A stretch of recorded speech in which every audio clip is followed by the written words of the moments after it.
the halogen bulb that's in the pool light and the spa light. How hard is it to change that? Like, you guys have to get in there? We have to let the pool down? No, we just lean over the side and unscrew it and pull it up to the top. We have a service loop built into it, so we can pull it up. Oh, so we charge like $125. That's the bulb, the seal, and the labor. Okay. And like the spa, we do drain the spa, but we just drain it up into the pool and then change the spa light bulb. And then we have a service loop on it too, but it's so deep that you'd be head deep in the water. Okay. Got it. I mean, LED lights are cool. You know, they last a long time. You can have colored lights to where it's like 7 light shows and 6 different. Yeah, colors. it's got all. We were messing with the remote the other day. Colored lights. Okay, yeah, it has all kind of crazy so stuff. If this one has colored lights, my bad. But this is not a halogen bulb one. Okay. And you can't change the bulb. When they go out, we have to change the whole fixture and cord and everything. Oh. So like what it has is a control board in it with these little LED bulb lights. And what it does is when it goes out, they call it the drive. They don't sell the drive. They only sell the full light. And so, like, it's the same thing, like if your light fixture ever gets compromised, like gets water in it, we have to do the same thing. We unscrew that thing, we pull it up to the deck, and you see that box over there on the wall.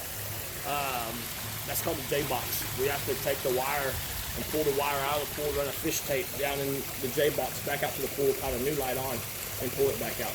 Now, can all that be done? With water in the pool? Yeah. Okay. And how much does that cost? A new light is about $1,000. Okay, so my husband was right. He was like, let's not leave that light on all the time. Yeah, I mean, they have like 9 years worth of life burn time, they say. Yeah, I have no idea how long it's been there. Yeah. And, I mean, and they're $8.99, I think, is what the lights really are. Okay. Yeah, he was right.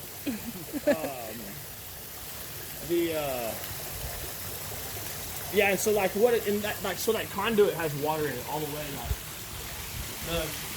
so like where it comes out of the back of the pool. This pipe all the way like right here has water in it. And that's the purpose of the J-box, so you can make the electrical connection above the water. Okay. And then the GFCIs, so that way if that ever does get wet or the light gets compromised, it trips that GFCI instead of shocking you in the pool. Good. Okay. Yes, ma'am. So, are you the owner? Yes, ma'am. Okay, that's what I thought. I spoke to you yesterday. I'm really bad with names, so I'm really sorry. No. Like, so pool vacuums. So what do your services include? Our services include basically what we're going to do is we're going to show up every week. We're going to, check your pump, your equipment, make sure it's running. Mm-hmm. You know, if there's any leaks or anything like that, the guys are going to make a work order. And then empty that pump basket. Then the guys, like in this situation, they'd come here, they would get their net, they're going to net everything off the top of the pool.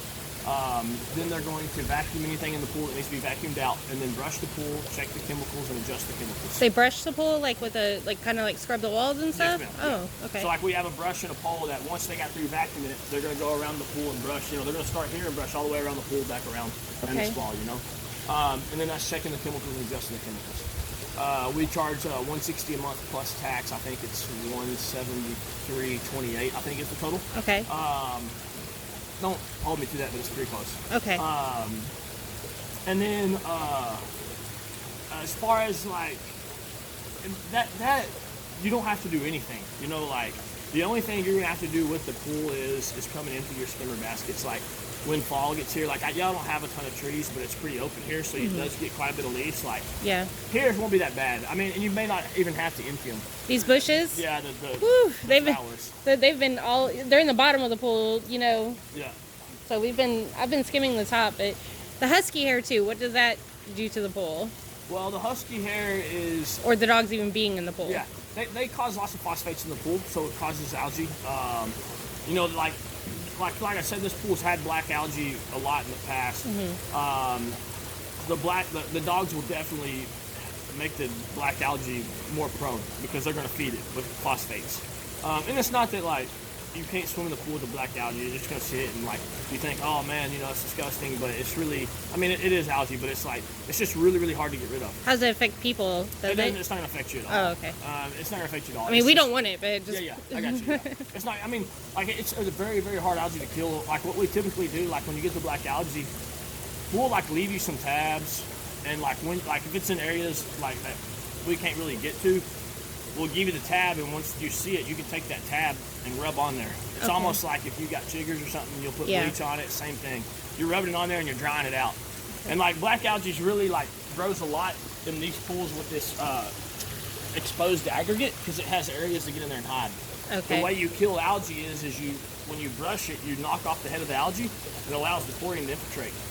Okay, so with this exposed aggregate, it's got its roots down in there, and those aggregates in your brush just can't get to it sometimes. You know what I Okay. mean? And it's not that that's like it's horrible.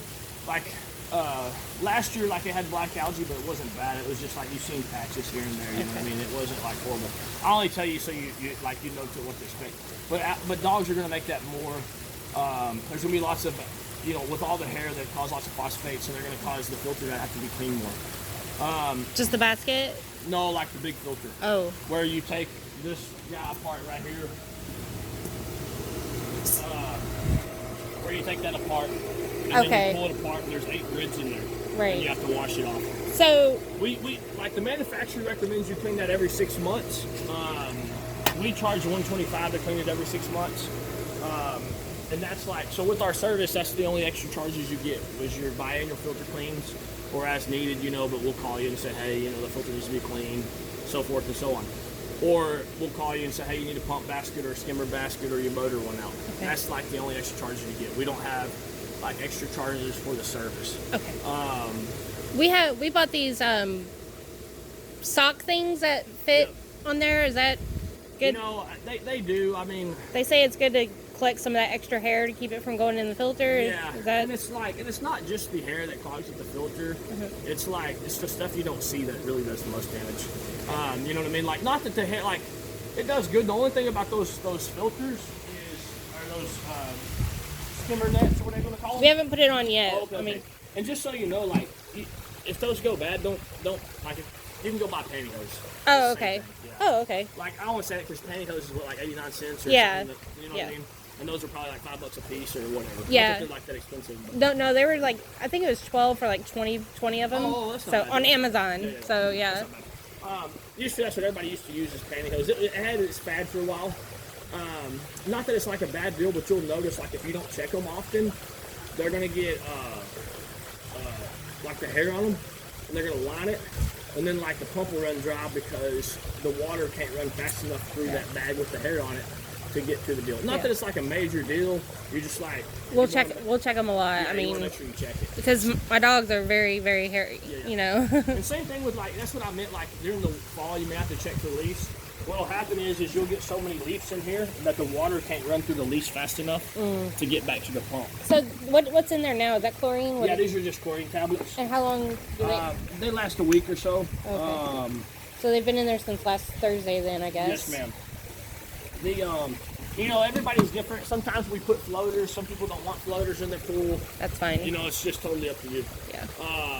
Like there's an inline coordinator back there. We try to use those mostly, but as they get bad, like see how this is broken off. We can't use it no more. Well, like this lid come off, but a lot of times the lids get stuck. That's why this is broke. Oh. So the lid will get stuck, and it's just because of time. But like, see how like it's just not circulating real good. So he has to put the tabs in the skimmer because this one isn't dissolving. Okay. It's just because they get clogged up down here from the chlorine.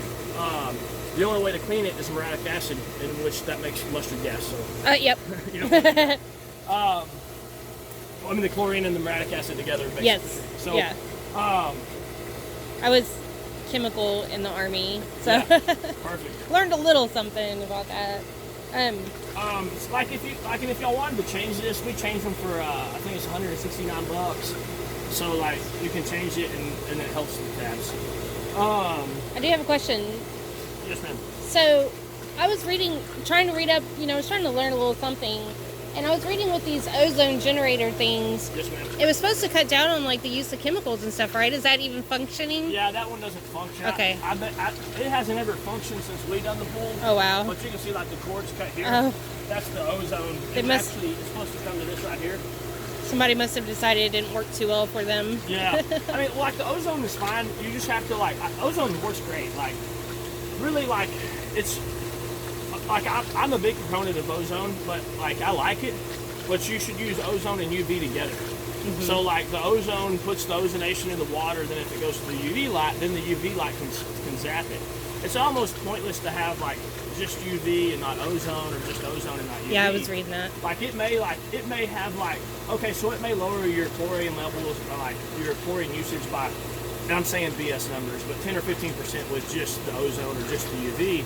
But if you put them together, then you're creating reverse osmosis, and you know, you may save 40 or 50% chlorine usage. You know what I mean? So like, Blue Haven Pools, who built this pool, they were a huge proponent of that in their days. Yeah, it's still all over their websites. Yeah, they put the, you know, Blue Haven's not even in the DFW no more. They like, yeah, they just like the DFW is a very peculiar market when it comes to pools. Like, you know, everybody wants, like, they go in their backyard, it's like, I want my own pool and I want to put a bench here and I want this. And Blue Haven isn't like, they're like the Walmart of pools. Not that they build bad pools, they're just like, hey, these are our 12 pools, these are 12 pools. Cookie that we're gonna cutter. build. Yeah. It's almost like a DR Horton home, or you know what I mean? Like just whatever. Like they just, that's how they work. So they're not even in the DFW no more. There's been like several people from Houston, like there's Cody Pools and Platinum Pools. They build 3,000 and 4,000 pools a year, and they've tried to come to the DFW and they didn't make it. They went bankrupt twice. Wow. Just because, like the same reason, just because everybody wanted their own little thing. Yeah. But my point of saying that is those companies like that, they have these package deals because they work with the company that makes those ozonators. And so they's like, hey, we're going to build 10,000 pools nationwide. So we're going to buy 10,000 of them from you, and we're putting them on every pool. And so they'll sell them to you for $100, and they sell it to you for $600 because that's really a $300. You know what I mean? Yeah. So that's why they do that. Gotcha. And so, and that, my point of that long story is to just say that's why they do that. They don't care if it works or not. They're just putting it on there because it's like an extra add-on. Yep. Now, like if you were concerned with your like chlorine usage or like what you use for chlorine, you know, UV and ozone like installed is somewhere around probably $1,500 to $2,000. And like I say, I really like it. I'm a big proponent of it. I think it's great. That's how they make drinking water is reverse osmosis. We had reverse osmosis at our last house on our. You know, so I mean, like I think it's great. You can use less chlorine. Like you can actually, so like typically you want to run your chlorine between a 1 and a 3. With UV and ozone, like, you know, you can get away with running it at like a 0.5 to a 1. So it just like, it helps in that sense. You know, like during the summer, like, you know, they say 1 to 3, but you know, typically we got to run pools at 4 to 5. You know, really kind of, it just depends. Like every pool is different, every backyard's different. Yeah. We may have to run this pool at a 6 all the time to be able to keep it algae free. As to where with like the dogs and everything. Yeah, you know, your dogs, hey, your son may not take a shower for 4 days and jump in the water, you know. I mean, you know, he's pretty good about that, not doing that, so we might be okay there. I'm just teasing, but you know, there's so many different factors that, like, you may use a certain kind of hair shampoo or lotion that affects the chlorine more than what your neighbor might. You know, and there's all, or your skin puts off a different pH. Like, there's so many different factors to all that kind of stuff. Right. But they're all different, and sometimes we have to run them a little different to make them all work. What about a pool vacuum? Like, say we use your services, do you think we should get a pool vacuum for in between, or? Yeah, so like if you have a vacuum, they certainly help, especially with the dog hair. And out here, you'll notice like you're gonna get dust, and you're like, where does this dust even come from? It's just because it's so open and windy. It can be very windy out here. It does get very windy over here. Yeah. Why I don't know, but it's like, especially like if you go out, even not that this even matters, but out towards Waxahachie, I swear it's like so windy. Yeah. And did you know, fun fact, they say that the DFW is actually more windy than Chicago, which is, you know what I mean? I mean, the other day, a little bit of a storm blew through. I was like, I'm from Missouri. I'm like, is a tornado coming? Like, what's happening Saturday, right now? Yeah. That's normal in spring and fall. You'll see a lot of those, especially like even November, December. But as far as a vacuum, I would, you know, it'll help keep the pool clean. So like y'all's pool is set up for a suction cleaner. I always say when it comes to suction cleaners, they all suck. Just because they're not great. They run, you know, like if the pool runs 8 hours a day, it runs 8 hours a day. As to where like if you have what we call a pressure side cleaner, it has its own little booster pump that sucks water off the main return line and boosts that water up and sends it over to the pressure side cleaner. Well, we only set those around 2 to 3 hours a day because they go run around, do what they're supposed to do, and go off. And so they'll last 6, 7, 8, 9 years. Well, suction cleaners, they're huge out in California, Arizona, you know, Utah and New Mexico, because they don't have many leaves. It's all sand that they're picking up. But like here, like where you're running your pool 8-10 hours a day, that cleaner's running 8-10 hours a day. And so it wears them out really fast. They only last 2 to 3 years because they run so often.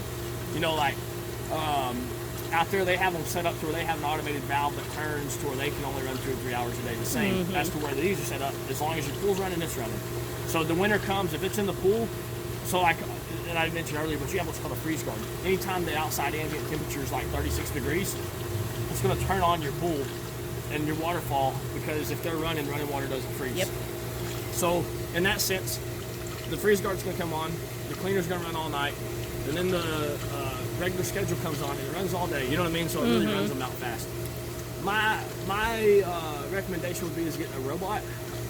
What it is like so it plugs into the wall and it has a little controller, and that controller converts it to 12 volt and runs to the robot, and you put the robot in the water, and you just like that. You can just leave it in the pool all the time, but it has a deal like you can set it to run every other day, or 3 days a week, or you can set it to run every day. And what it does is it runs like almost like an iRobot kind of deal.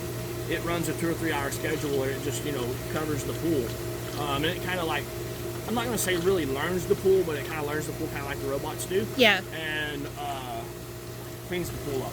And it, like when you pull it up, it has a basket on it with a little filter that all the leaves and dirt goes through that you can pull out and dump. Is there any like specific brand that you recommend? The Pentair Prowler. They cost you about $1,000. And I believe they come with a 2-year manufacturer warranty. Okay. 2 or 3. It's either 2 or 3. But I like them. They're great. They're great cleaners. I've had good luck with them. I haven't sold like tons and tons of them, just because in this market we're a huge like pressure side market. Just because that's what they install in all the pools when they put them in. So that's typically what we deal with. But I've tried converting everybody that had suction cleaners over to like robots and things like that. Yeah. Just because they do help. Okay. Let's see what else. I mean, that would, like, if like you wanted to make an instant upgrade, that would be the first thing that I would say would probably be like, that would help you the most. The vacuum, the robot. Okay. And while we were thinking about it, like another thing, like the automated valves that I was speaking of, those are $185 a piece installed and tax and everything. They're either $185 or $215. I can't remember right off my head, but one of the two. Per valve or like all of them? Per valve. Okay. And they come with 1-year warranties, but they don't go out that often. But they are nice to have, to where like you don't have to, because what's going to happen is you're going to call me and you're going to say, oh my God, what happened? I don't remember. I woke up this morning, the spall's drained, and I'm like, oh, okay, well, did you use the spall last night? You're going to say, yeah. And I'm saying, okay, you didn't turn this valve back right. Or you're going to be like, call me and say, man, I tried turning the spall on and it drained before I even got in it. Or I was going to turn the spall on and it's been sitting here for 4 hours and it's not hot. Well, it's because you're heating the entire pool because you didn't turn the valves right. You know what I mean? Yeah. It's just like, that's something that's really, really common that we deal with. Right. But, this is pool mode here. When this one's halfway, and then this one's closed to the spa. When you go to spa mode, you're going to turn that there and close the pool completely off. And then you're going to turn this here and close the pool completely off. Your suction and your return. Okay. And see how like it goes all the way? Like you want it to be in line with that all the way. Like these two will be right here on these lines. Okay. Because say you do it like this right here, and you don't have it on the way and you think you do, what'll happen is after you're in the spa for about 2 hours, you're sucking 100% of the water from the pool, from the spa, but you're only returning like 85% of it back to the spa. So over time, you're slowly going to drain the spa down. That makes sense. And same thing, like whenever you go to close it, like if you did this right here, it's dark and you come over here and you do that, you do it like that, you're going to wake up the next day and the pool will come on its schedule, and then in the middle of the day, you're going to notice the spa's empty because you're only returning 50% of it back, and you're sucking 20% of it from there. You see what I'm saying? Yep. Or you know what I mean? Yeah, I got you. Yeah, so like, that's the thing on the spa. Other than that, everything's good. The heater, we put this heater in for them for maybe 4 or 5 years ago. And the only reason it had problems was when their dog had chewed that up. I think it shorted like the board. I can't remember what we had to change, the board or something in there. Yeah. Other than that, everything I think is pretty good. You said that needs to be... Oh yeah, we need to get this O-ring here. Okay.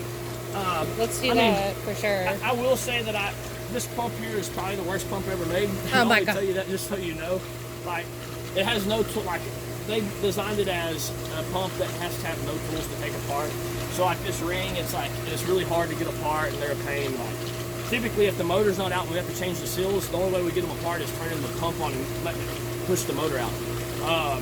It's not like that, and I only say that just so like you see how like it's not primed all the way up.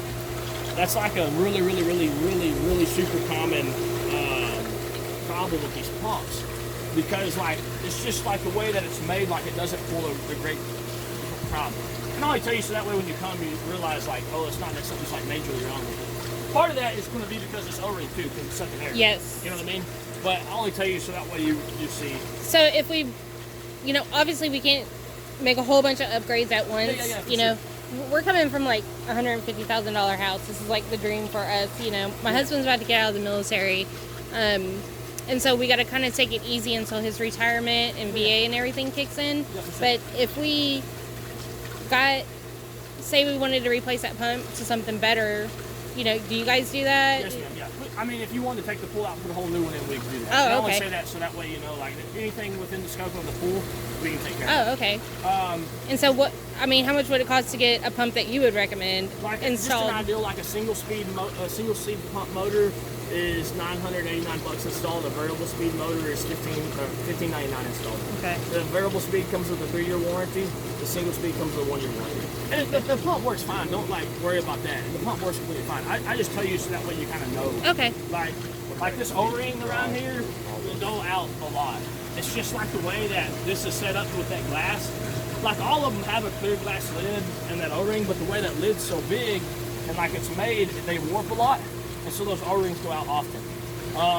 Just like little things like that, you know. It's just like engineering flaws that you're like, man, this guy was not even thinking when they designed this thing. You know what I